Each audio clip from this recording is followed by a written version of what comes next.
Did you know that for Gen X professionals, there's a growing desire to transition into roles that offer greater autonomy and align more closely with personal values?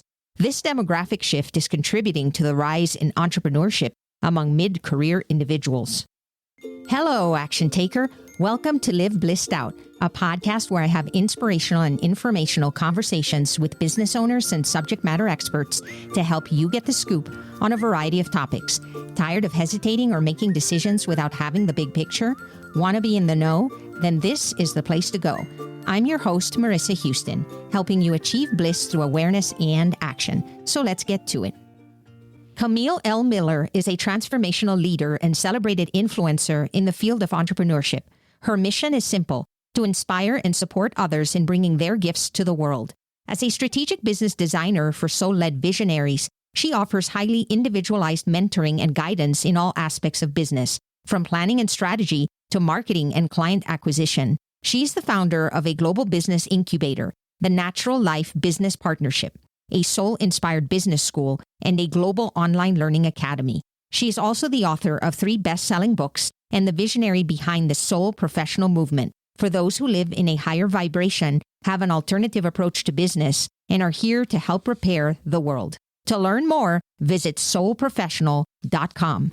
The information, opinions, and recommendations presented in this podcast are for general information only, and any reliance on the information provided in this podcast is done at your own risk. This podcast should not be considered professional advice. Camille, welcome to the podcast. So happy to have you here. Oh, I'm so excited to be here. Thank you so much for having me. That's what this is all about, and I can't wait to share with our listeners the wonderful insights that I know you're going to bring to the table. With that in mind, why don't you start by sharing with our listeners what we're going to be talking about and why it matters to them? I'm thinking corporate to calling, the midlife reinvention, which is really where I'm focusing my business and my efforts right now. People that have climbed the corporate ladder, did what they thought that they should do in life, and then got to the top and went, wow, this doesn't make my heart sing. And now they're kind of reinventing themselves, thinking, what do I want to do for the next chapter of my life? Like, what is the purpose and the legacy that I want to leave in the world? And that's where I focus my time and energy now. And hopefully we can talk a little bit about that today. I think that's going to resonate with a lot of people listening today. Oftentimes we do things in the beginning out of responsibility. And now we get to a point in our lives where we're like, I know what I need to do. I know how to do it. But now I want to do the things that really make me happy and be able to achieve that success while still doing what I enjoy. Absolutely. And I think this is a great time to say that our experience in the world and our wisdom and the decades that we've had is our greatest asset. Sometimes people think like they're too old to make a change, or I can't do that now, or I'm in my 50s, or whatever that looks like for them. Is such a limiting belief, because this is the greatest time in our life. And most of us have built the wealth and we have the wisdom, and it's now like, okay, I'm so much more than I was. Even the company that I run now, that I started in my late 40s, I'm a different person now and I'm better at it. So things that didn't work 10 years ago, it was because I wasn't who I am today. Like, I would never give up a decade of my wisdom for anything. Right? Every decade gets so much better. You are so spot on. And honestly, I believe that we kind of reinvent ourselves every 10 years. It's like when I look back at every decade, I go, I'm a totally different person from I was 10 years ago or 10 years before that. You know what I mean? And I think it's important too that our listeners reflect on what you just said, which is our time is done. Like, I don't have anything more to give, or I'm too old to keep doing this or anything else for that matter. And there's so many people that do. And they just don't realize it, or they think that it might be more out of reach than it really is. Agreed. Yeah. And to that, I say it's never too late to reinvent yourself. Oh, 100%. And I think that people think reinvent, it can be exhausting because you've already kind of gone through a huge part of your life, right? And you've gone through so much. And then you start to think, oh my gosh, if I had to do all this again, it's too much work. I don't want to do it. But we really have to look at it as more, it's time to play. We can play and still reinvent ourselves and still achieve success. Yes. We can have all those things, but in a different capacity, because now there's different circumstances in our lives for the most part. Yeah. And we're all uniquely different. And I think that's where it comes into, like, leaning into your uniqueness, because nobody can be you more than you. You don't have to pretend. And I think as we get older, we don't pretend to be anything else, because pretending is exhausting. It comes from this place of authenticity now. It's genuine, real. We put boundaries around ourselves. We know what's possible. That's what we want to lean into in this next chapter, whatever that chapter starts for whoever. And I think it continuously grows. Who I was in my 40s and my 50s, and I'm about to go into my 60s. And now I'm planning for that next decade. Yes. At what point do people wake up one day and go, this is the day? Almost like you're in a crossroads, like you're thinking, I need to move in a different direction, but I'm not really sure why or how. What's that moment for people? Can you walk us through that?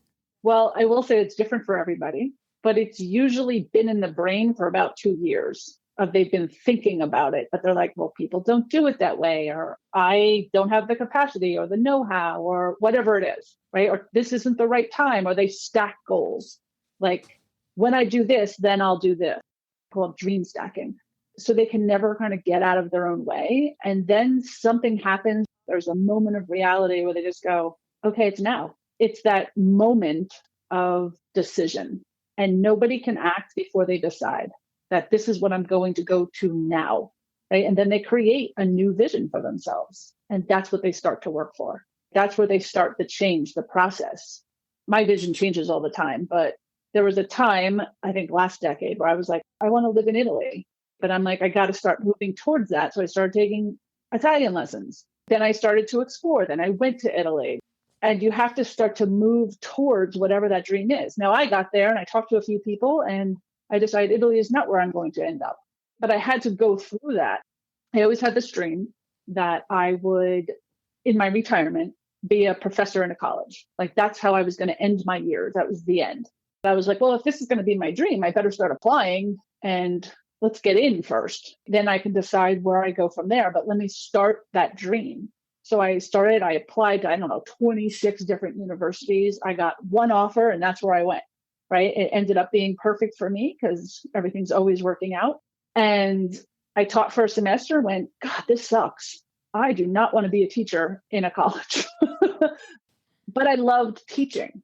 So it kind of just replayed in my mind, but I had to go through that to decide what my next vision or dream would be. Through that experience, I ended up opening a business school. That was right and in alignment for me and what I wanted to do in my future. I really want to teach midlife executives or professionals to go into business. I was teaching MBA students. Now I just teach the MBA curriculum in my own business school with that soulful flair, right? Because I do things differently. That's my brand. That's what I do. But I had to go through that. Yeah, and it sounds like a lot of us experience this. You need clarity. And in order to achieve clarity, you need to understand exactly what it is that you're heading towards. So just based on your examples, right, you have a preconceived notion about something. It sounds wonderful on paper. It sounds wonderful when you see somebody else doing it and they seem so happy and you're like, well, I want that too. And then you get into it and you realize this does not fit me.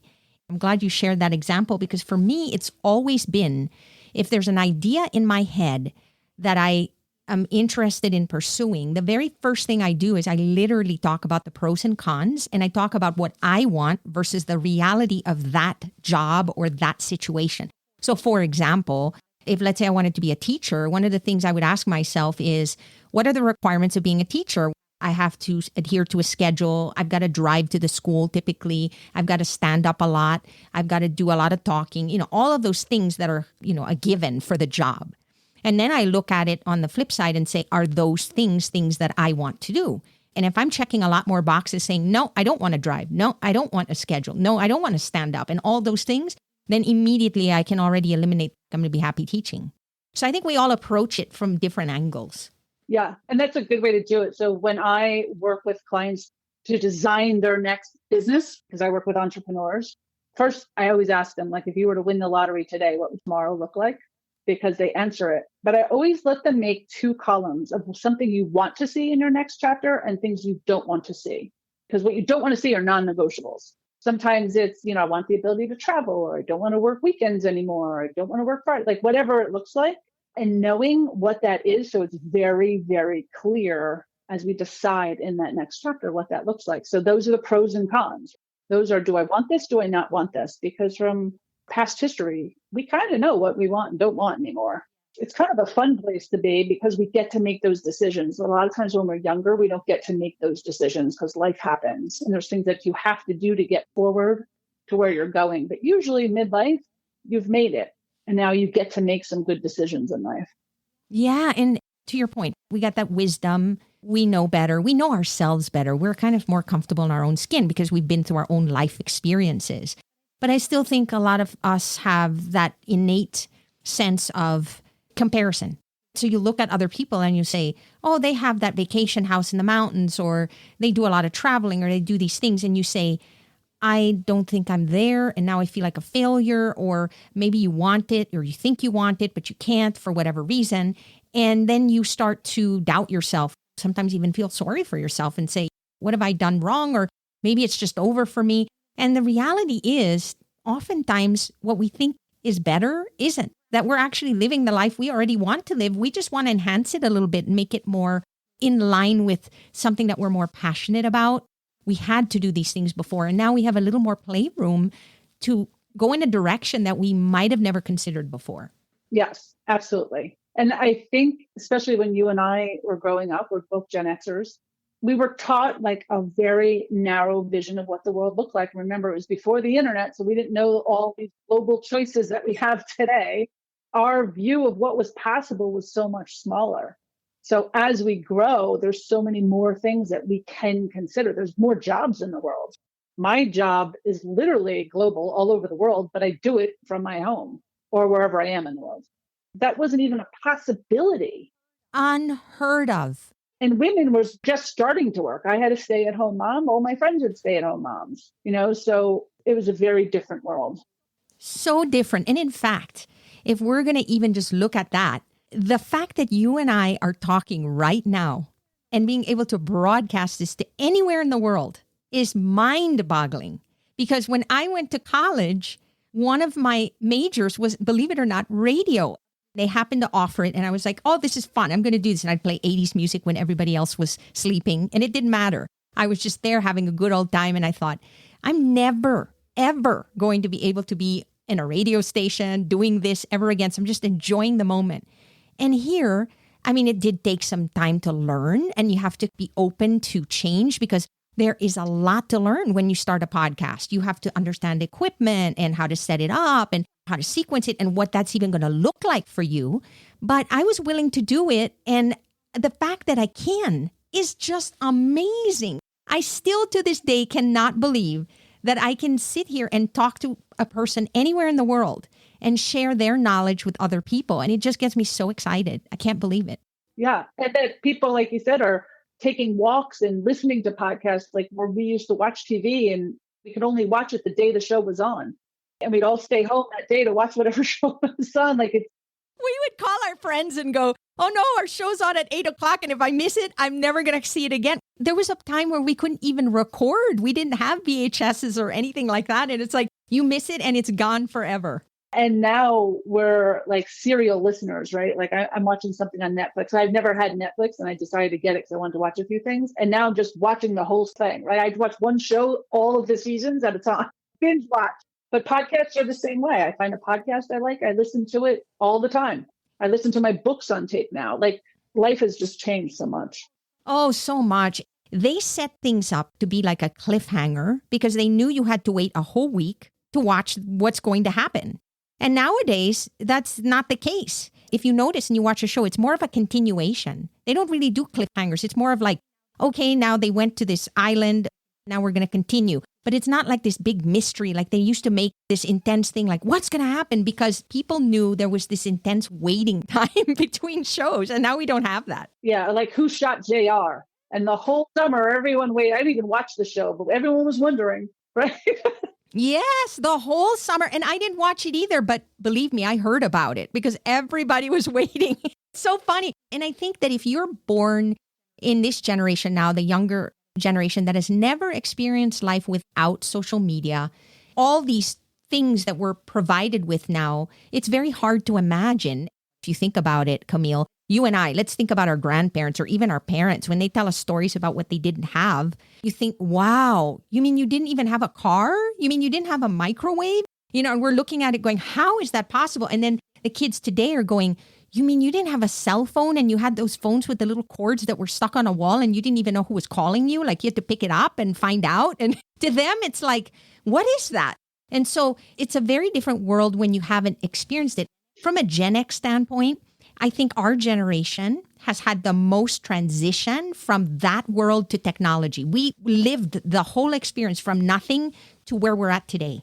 I think every generation has a big one. When I think of my grandmother's generation, born in 1902, they didn't even have cars. They had horse-drawn carriages that brought the vegetables to the house. And right, so they saw a lot. She saw a man get on the moon. But I think every generation has their thing, and yeah, for us, it was technology. We definitely went through a technology.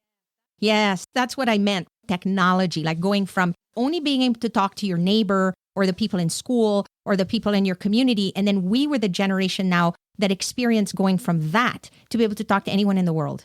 Absolutely. And when I think of my kids' generation who are all born in the 2000s, their whole life has been global because their entire life they had access on a global plane, right? They think globally. They don't think country by country.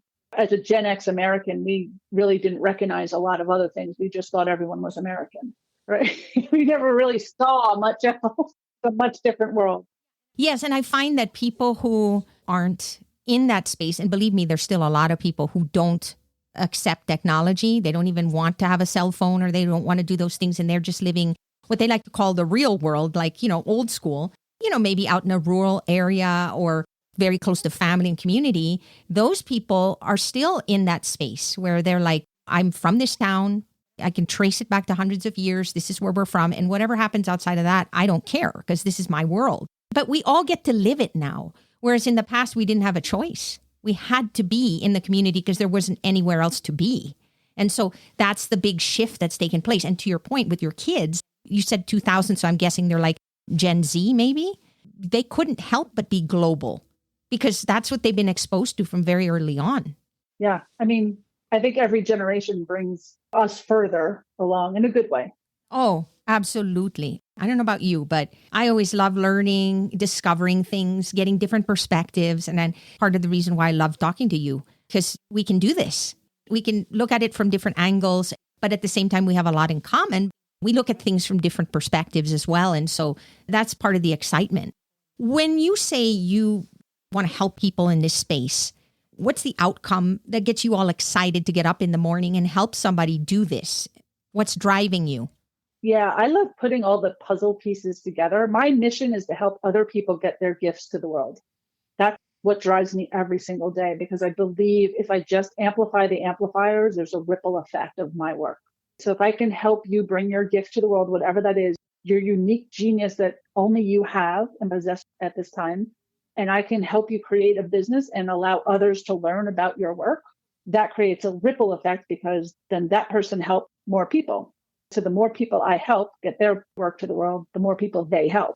So that's what keeps me going. And I believe that people have such unique geniuses and great gifts. I work in a very soulful place, but it's also that blending of science and soul, that blending of the very logical and the very spiritual, where I think I have a unique gift and I can see what others can't, right? I can put it all together.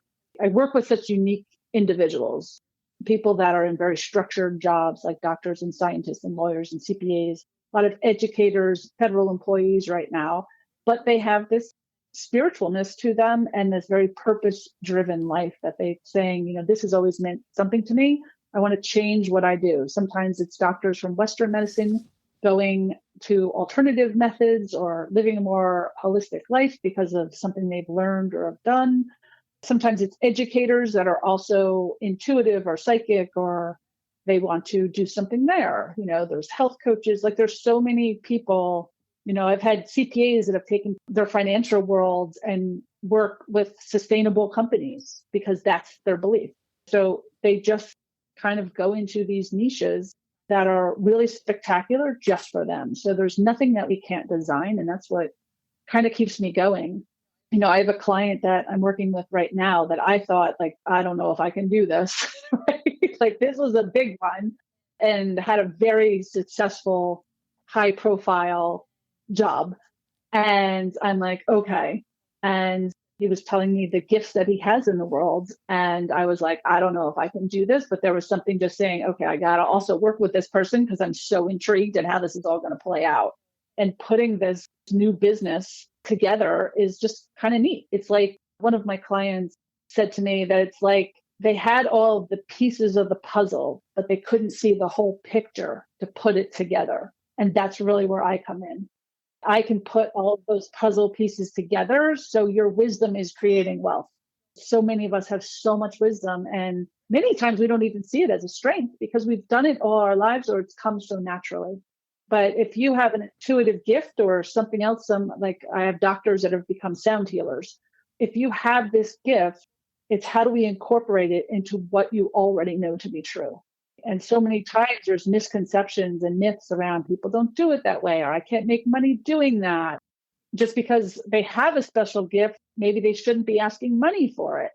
So all of those different things and misconceptions that I actually kind of love to debunk and go, well, that's not true. That's a limiting belief. Like, where did that come from? Let's see what we can do. Yeah. And sometimes we need to hear it from somebody else too. We're in our own mind and we're talking ourselves out of it, or maybe even hyping something up more than we should. And having that other person who's been there, who's experienced it and can listen to you and can also give you their perspective is so helpful. And I guess as you were saying that, the thing that came to my mind is untapped potential, because they've already achieved a lot in their lives, but there's a lot of untapped potential that they have not. A lot of times they may not even know what that is, or they may think they know and then realize that's not it. It's important to start with that understanding and be willing to try things and experiment and tweak until you get to a point where you're comfortable. Then the fun really begins, because once you've finally identified what it is and what you're going to drive with, then you have to now really make it happen. Yeah, absolutely. And a lot of times it takes inner work. I always say it's the inner work that creates the outer success. It's figuring out what are those limiting beliefs, where are they coming from, and how do I overcome them so I could be courageous and move forward? Because if you believe you're worthy, then things come to you. It's like a lot about the law of attraction. When you believe in your own greatness, you show greatness in the world. You show up as great, and other people believe it too. It really is awareness, because awareness sounds like such an easy word, like, oh, okay, I know, but we don't. It's going back to your example of moving to Italy. You didn't know until you tried it. And then you realize, this isn't what I thought it was going to be. Nothing against Italy, but it's just not what I expected. And so now I'm going to shift gears. And so sometimes you also have to be willing to say, there's a little smorgasbord of things that I'm interested in, and let me dip my toe in a few things and try them out and see which one is the best fit for me before I commit. And having these conversations and thinking about things and trying them out is the entire process. But then being able to do it with someone like you who can know how to guide people in the direction, ask the right questions, make them think in a different way, then it just makes the process a lot easier. Not to mention, you don't feel like you're alone. A lot of times we just feel alone, like we're in our heads and we're going, this is where I want to go, but I have no one to talk to. Yeah, absolutely. I rarely do one-on-one work anymore, because I found when I work in small cohorts of like 3 or 5 people that are building together, that I could match them and their experience is actually exponential because they have that tight-knit closeness of other people are doing it too. Like, we're going through this together. We're building our confidence together. We're figuring it out together. And they're much more successful. And you get 4 other people with different perspectives. So it's almost like a bonus. You get even more people in, but you get one leader. You lead them. But then there's 5 people or whatever in the group that can kind of also share amongst themselves different perspectives that just do nothing but help. Yeah, all from different industries usually. At this point, I've been doing this for 10 years. I have a decade of experience designing in every industry you can think of, but I'm very specifically in professional services though. So it's service, not products. Small companies, I usually do people that are under $1 million, and we're creating from this place of uniqueness. And in my, what I call my business accelerator, we spent 3 weeks just diving deep into what makes you so unique in the world that there is no competition. And we build from there, because everyone has that point. Everyone has that specialness. We just have to find it. Completely agree. You know, it's just not one of those things you even think is possible. You're so busy living life, running around, doing all the responsibilities every day. And then you get to a point where you have these things in the back of your head, but you don't even know how to pause, how to come up with some sort of strategy for moving forward. Anybody listening out there who resonates with what we're saying will know that there are programs like yours that are designed to help them figure that out, that they don't have to be alone, and that there are a lot of people that are going through the same thing. And that's so comforting and so helpful. Yeah, I have definitely risen to chief strategy officer for most of these small businesses, but I love it. That's staying in my lane of joy. Anybody listening right now, they're thinking, I need to talk to Camille. I love her message. I think this is where I want to go. I want to get started with a plan. What do people do? How do they reach out to you, and how do they learn more about what you do? Yeah, so two of the very best ways, anyone can connect with me on LinkedIn. That's where I am, in social media. It's Camille L. Miller, because there's a lot of Camille Millers, you'd be surprised.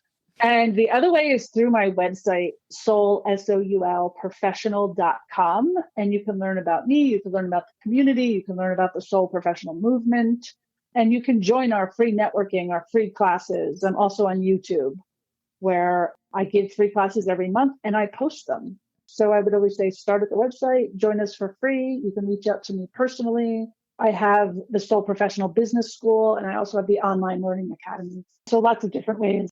People always ask me what I enjoy most. What I enjoy most is sharing, because I could have a cup of coffee with you, or we could just have a private Zoom call. We could do whatever we wanted and have a conversation. But I feel like there's a missing element to it, because I'm learning so much from you. Why would I want to keep it for myself? I want to share it with the world. And that's really where I get excited. I look at it and go, I cannot believe we can do this. I can't. It's just incredible. I can't thank you enough, Camille. I'm so grateful. Everybody's busy. We're all running around. And when listeners come in and listen, when guests come in and take the time to share their insights and knowledge with us, I can't tell you how grateful that makes me feel. So thank you for being here. And thank you for interviewing me and taking your time to, do all you do on your end so that more people can hear me. Thanks, Camille. I appreciate you. I appreciate you as well. That's a wrap for this episode of Live Blissed Out. Thanks to Camille L. Miller for joining us, and thanks for listening. If you have a question or comment for a future episode, all you have to do is go to speakpipe.com/LBOVM or click the link in the show notes to leave a brief audio message. If you find value in our show, please visit liveblисsedout.com to reach out, subscribe, and share on social media. This show is made possible through listeners like you. Thank you. So long for now, and remember to keep moving forward.